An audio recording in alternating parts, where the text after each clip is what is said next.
حضرت بلال حبشی رضی اللہ تعالیٰ عنہ نے سارا گھر کا کام کاج خود سے سنبھال لیا تھا. ایک دن غائب ہو گئے حضرت بلال اذان دے کے, فجر کی اذان دے کے. ایک دن فجر کی اذان دے کے غائب نہیں ہونا چاہیے. کیا خیال ہے آپ کا؟ مؤذن کو اذان دے کے غائب, اسے مسجد میں پھر رہنا چاہیے. حضرت بلال حبشی رضی اللہ تعالیٰ عنہ اذان پڑھی, غائب ہو گئے. صحابہ ڈھونڈ رہے ہیں بلال کدھر ہے, اقامت پڑھے. حضور نے فرمایا ٹھہر جاؤ, بلال آئے گا تو اقامت پڑھے گا.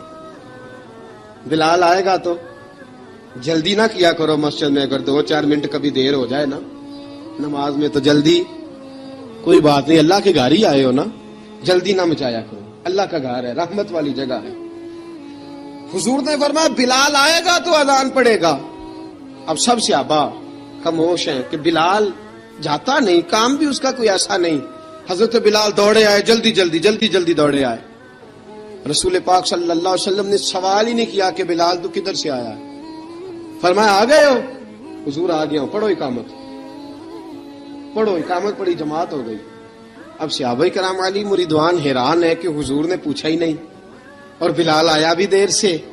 حضرت جناب سیدنا صدیق اکبر, جناب مقداد, جناب سلمان فارسی, چند صحابہ نا حضرت بلال کو لے کے, کون ہے بلال تو کدھر تھا؟ راز کی کوئی بات ہے جو بتاتا نہیں, کدھر تھا؟ حضرت بلال رضی اللہ تعالیٰ عنہ کی آنکھوں میں آنسو آ گئے, رو پڑے. کہ بلال کوئی گہری بات ہے, بتا معاملہ کیا ہے, روتا کیوں ہے؟ حضرت بلال حبشی رضی اللہ تعالیٰ عنہ فرمانے لگے جب حضرت خدیجہ الکبریٰ گھر میں چکی پیستی تھی, تھک جاتی تھی نا تو میں مدد کرایا کرتا تھا. کتنے دن بیت گئے, جب فجر کی اذان دینے کے لیے گزرتا ہوں تو حضرت فاطمہ الزہرا کے بچے روتے ہوتے ہیں. فرمایا میں نے حضرت فاطمہ کو گود میں کھلایا ہے. مجھے اپنے محبوب کی شہزادی سے بڑا پیار ہے. کئی دنوں سے حضور کی خدمت میں عرض کر رہا تھا یا رسول اللہ کو مہربانی فرمائیں. حضور نے رات پیغام بھیجا ہے سیدہ فاطمہ کو کہ بلال جب آئے تو پردہ کر کے اندر چلی جایا کر. حضرت بلال فرماتے ہیں اذان دے کے گیا تھا حضرت فاطمہ کے گھر. میں نے کہا محبوب کی بیٹی ذرا پردہ کر لے, تو بچوں کو دودھ پلا, میں تیری چکی پیس دیتا ہوں. حضرت بلال حبشی کی آنکھوں میں آنسو رو رو کے بتلاتے ہیں. فرمایا سیدہ طیبہ طاہرہ حضرت فاطمہ الزہرا. میرے حبیب نے پتہ کیا فرمایا؟ فرمایا جس نے فاطمہ کو راضی کیا اس نے تو مجھے راضی کیا. حضرت سیدنا بلال حبشی فرماتے میں نے چکی پیسی اور میں تمہیں کیا بتاؤں, میرے محبوب کی بیٹی نے مجھے بڑی ہی دعائیں دی ہیں. انہوں نے مجھ پر بڑا ہی اظہار محبت فرمایا ہے. فرمایا میں آذان سے لے کر جماعت تک لوگ تسبیحاں رولتے ہیں, لوگ قرآن کی آیات کی تلاوت کرتے ہیں. آذان سے لے کر جماعت تک لوگ مختلف قسم کے اذکار میں مشغول ہوتے ہیں. فرمایا میرا ذکر سنو, میری تلاوت سنو, میرا وظیفہ سنو. میں آذان سے لے کر جماعت تک محمد عربی کی بیٹی کی خدمت کرنے چلا جاتا ہوں. رسول پاک صلی اللہ علیہ وسلم کی شہزادی کی چکی پیس کے آیا. حضرت بلال نے اس انداز میں, بدر کی جنگ لگ گئی, بدر کا مارکا, حضرت بلال کے ہاتھ میں تلوار ہے. کہا میں لڑوں گا, پورا جہاد کروں گا. امیہ بن خلف جو بڑا مارا کرتا تھا نا, وہ دوڑ رہا تھا اپنے بیٹے کو لے کے. آگے کچھ صحابہ کھڑے تھے, وہ قریب سے گزرنے لگا. حضرت بلال نے فرمایا ذرا پکڑنا امیہ کو, یہ مجھے مارا کرتا تھا, ذرا پکڑنا, نہ جانے نہ دینا. امیہ کو صحابہ نے روکا. حضرت عبد الرحمن ابن عوف نے پکڑ کے ایک زور سے گھونسا مارا, ادھر جا کے گرا. حضرت بلال تلوار لے کے کھڑے ہیں امیہ کے سر پہ. کہا امیہ میں تجھے نہیں کہا کرتا تھا اللہ میرے مصطفیٰ کو بڑی عزتیں عطا فرمائے گا؟ میں تجھے نہیں کہا کرتا تھا کہ خدا ہمیں غلبہ دے گا؟ هو الذی ارسل رسولہ بالہدی ودین الحق لیظہرہ علی الدین کلہ. میں نہ کہا کرتا تھا کہ اللہ اس دین کو ہر دین پہ غلبہ دے گا. فرمایا دیکھ اللہ نے ہمیں عزت دے دی, دیکھ تو ذلیل کر دیا گیا. حضرت بلال نے مارا, گردن اڑا دی. حضرت ابوبکر صدیق پیچھے دیکھ رہے تھے, دوڑے ہوئے آئے. کہا بلال مبارک ہو, بلال مبارک ہو, آج تو تیرے سارے بدلے پورے ہو گئے. حضرت بلال نے سجدہ شکر ادا کیا. میرے دوستو بڑی باتیں ہیں جناب بلال کی کرنے والی. یہ وقت ساتھ نہیں نہ دیتا کسی کا, یہ رک جاتا ہے, یہ کہتا ہے کہ بس اب رک جاؤ, وقت ہو گیا آگے گزرنے کا. حضرت بلال حبشی رضی اللہ تعالیٰ عنہ رسول پاک کا وصال ہوا نا, حضرت بلال نے منہ سے لفظ ہی کوئی نہیں ادا کیا. کسی نے اپنا دکھڑا کسی انداز میں سنا لیا. حضرت عمر نے کہا, جس نے کہا حضور وصال کر کے گردن اڑا دوں گا. حضرت عثمان غنی نے کہا خبردار کوئی مجھے آ کے نہ بتائے کہ مصطفیٰ وصال کر گئے. حضرت علی المرتضیٰ رضی اللہ تعالیٰ عنہ نے فرمایا نہ بھائی میرے مصطفیٰ پر تو موت آتی ہی نہیں، جس طرح آپ لوگوں پہ سب لوگوں نے اپنے اپنے اظہار کر لیے نا، بلال نے کسی کو دکھ بتایا ہی نہیں. ایک کونے میں بیٹھ کے نا حضرت بلال اکیلے آنسو بہاتے رہے، کسی کو بتایا ہی نہیں، اکیلے روئے. ایک شخص کہنے لگا یار بلال بولتا نہیں، کہا نہ بلاؤ اسے. عصر کی نماز کا وقت ہوا نا تو وہ بلال جو کعبے کی چھت پہ بغیر سیڑھیوں کے چڑھ گیا تھا، وہ بلال جو کعبے کی چھت پہ بغیر کسی سہارے کے چڑھ گیا تھا، اس بلال کو کہا کہ بلال چڑھ ذرا، آذان پڑھ، مسجد کی چھت پہ چڑھ جا. حضرت بلال کئی بار چڑھے اور کئی بار گرے، کئی بار چڑھے اور کئی بار گرے. حضرت بلال حبشی رضی اللہ تعالیٰ نے آواز دی، کہا سلمان میری مدد کرنا، میری مدد کرنا، اب مجھ سے چڑھا نہیں جاتا، اب مجھ سے جایا نہیں جاتا. جناب سلمان فارسی نے بھی سوال نہیں پوچھا کہ بلال تو بیمار ہے، یہ نہیں پوچھا. حضرت بلال کو 2-4 صحابہ نے اٹھایا، چھت پہ پہنچایا. بلال نے اذان شروع کی. جب کہا نا اللہ اکبر اللہ اکبر، وہ آواز جس میں بڑا سوز ہوتا تھا، بڑی درد، بڑی بلندی ہوتی تھی، بڑا جوش خروش ہوتا تھا، آج وہ آواز دب گئی.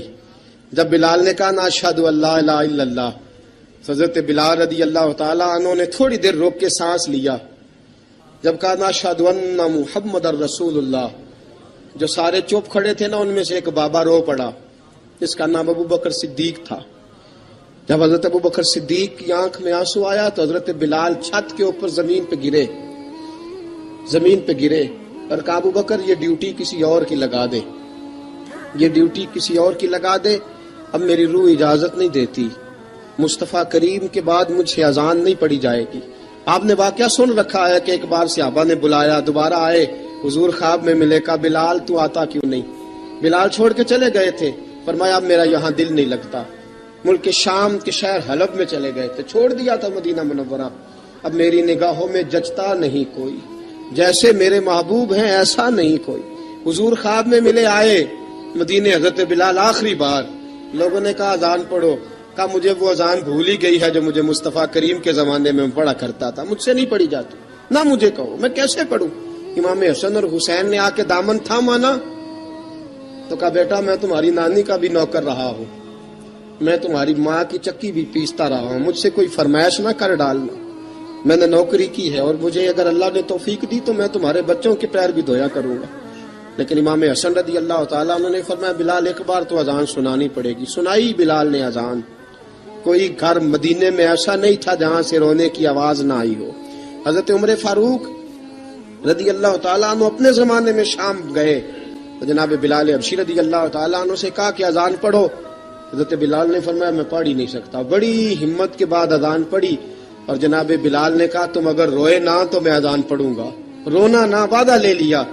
حضرت عمر تو نہ روئے لیکن معاذ ابن جبل نے رونا شروع کر دیا. جب معاذ ابن جبل روئے تو پھر عمر بھی روئے، جب عمر روئے تو پھر بلال بھی روئے. وہ اذان اشہد ان لا الہ الا اللہ تک گئی. رسول پاک کے بعد پھر اذان اس سے آگے بڑھ نہ سکی. حضرت بلال کا وقت وصال آیا. حضرت ابو درداء کے داماد تھے جناب بلال حبشی.